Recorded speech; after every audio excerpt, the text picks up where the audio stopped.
Hello ရွှေရရဲ့ vlog video တပုတ်ရဲ့အောက်မှာပေါ့နော်ဒီအကိုရဲ့ comments လေးတွေ့လို့ reply ပြန်ပေးရှင်လို့ပါဆိုတော့အရင်တချမ်း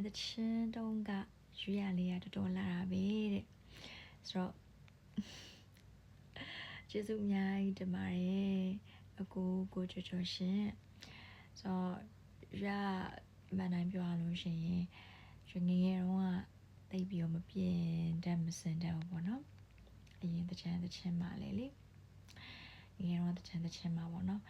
ဆိုတော့ရွာကိုတဲရွေးတစ်ခုလည်းရောက်လာပြီပြင်းတဲ့စင်တဲ့ရွှေတစ်ခုလည်းရောက်သွားပြီဆိုတော့အဲကြောင့်မလို့ပို့ပြီးဘယ်လိုပြရမလဲအကြည့်ကောင်းလာတယ်အစဉ်ပြေလို့ပြောရမယ်ပေါ့နော်ရွာလေးမန်တိုင်းပြောရင်ရုပ်ချောတယ်မပါဘူးရှင့်အမှန်တိုင်းပြောရင်ချောတဲ့လားတဲ့နေမှာလေအဲ့လိုမျိုးမပါဘူးအထီးကရွာထင်တာပေါ့နော်ကိုထင်တာရွာချစ်ဖို့ကောင်းတယ်လို့ပဲကိုမြင်ပါတယ်ဒါပေမဲ့ဘယ်လိုပြရမလဲရွာကြိုက်ပါတယ်ချစ်ဖို့ကောင်းတာလေဒီမျိုးကောင်းခြင်းပဲပေါ့နော်ဆိုရသဘောကျပါတယ်ဒါပေမဲ့ဒီကိုလို့မျိုးပြောလိုက်တဲ့အခါမှာရွာအရန်ကိုဘယ်လိုပြောရမလဲပြောရွှင်ရပါတယ်